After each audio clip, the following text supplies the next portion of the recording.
Hi True Crime family! Today's video is going to be a little different. This channel is about all things related to crime. And one question I see floating around a lot is what is the difference between jail and prison? Also, I took a look at the handbook of the prison where Lori Loughlin was held, and keep watching to find out the day in the life of staying in that prison and also the recreational activities that were offered. Now, jail is locally operated and it's for sentences less than 1 year. And it's for detaining inmates who are still waiting for their trial.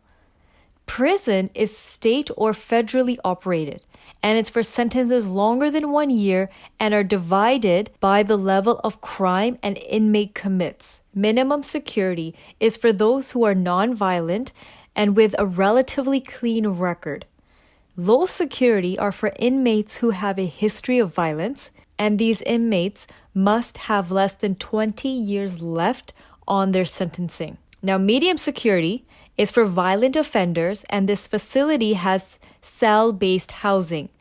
There are rigorous treatment programs available, and the perimeter fencing is with razor wire with electrical detection. The highest level of security when it comes to a prison is high security, which is also known as United States penitentiaries. Inmates are closely monitored by guards and cameras and are surrounded by razor wire fencing or walls, with most having watchtowers. Now, there is a step higher than high security.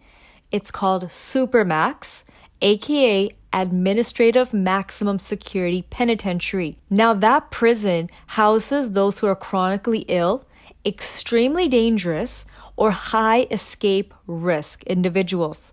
Prisoners spend most of their time in their cells and are under 24-hour supervision. Now, where a jail may restrict inmate movement and have more confining architecture, such as cell blocks, prisons allow inmates more freedom of movement, such as dorms, program areas, exercise yards, and plus they allow a more flexible daily routine. Now, let's talk about minimum security prison, aka white-collar prisons. Now, generally, these do not have fences or a secured perimeter structure. Offenders live in rooms or dormitories rather than cells. Now, there are claims that these white-collar prisons look like college dorm rooms, and some actually are better than college dorm rooms.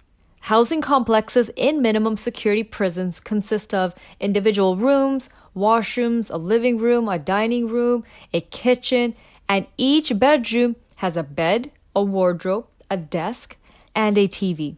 Inmates are unrestricted. They can move within the facility as they want, and they have a lot of opportunities for day parole and work placements in the actual community away from where they're being held. Now, depending on which minimum security / white collar prison an inmate goes to, they have a wide variety of programs that are available to them. So they have social groups such as Alcoholics Anonymous to hobby activities such as wood carving and drawing. They also offer education classes from basic literacy to computer studies, and they also can take advantage of employment opportunities, which is a requirement. Everyone does need to have a job at these facilities, such as working in the kitchen or the library, or even off-site in a community service capacity. Depending on which minimum security prison / white-collar prison an inmate goes to, they have access to email, common area, television. If it's not in their room, it's going to be in a common area. I did look at a couple of different handbooks for various different minimum security prisons, and from the gist of things, the TV, only one channel plays. So it's not like, oh yeah, everyone's gonna get together around the TV and flip channels and find a good movie to watch. No, there's only one channel. No one is allowed to change that channel, and it's up to you if you want to watch it or not. There also is an electronic law library, a hospital, a chapel, and an education building.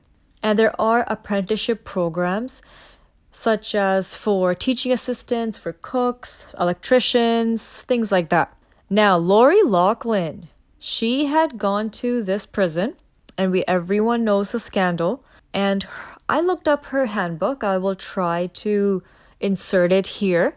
Her prison offered yoga, Pilates, painting, calligraphy, crochet, origami, ceramics, cartoon drawing, music lessons such as for the saxophone and accordion, training for bicycle repair, forklift operation, dental assistant training, and waste management.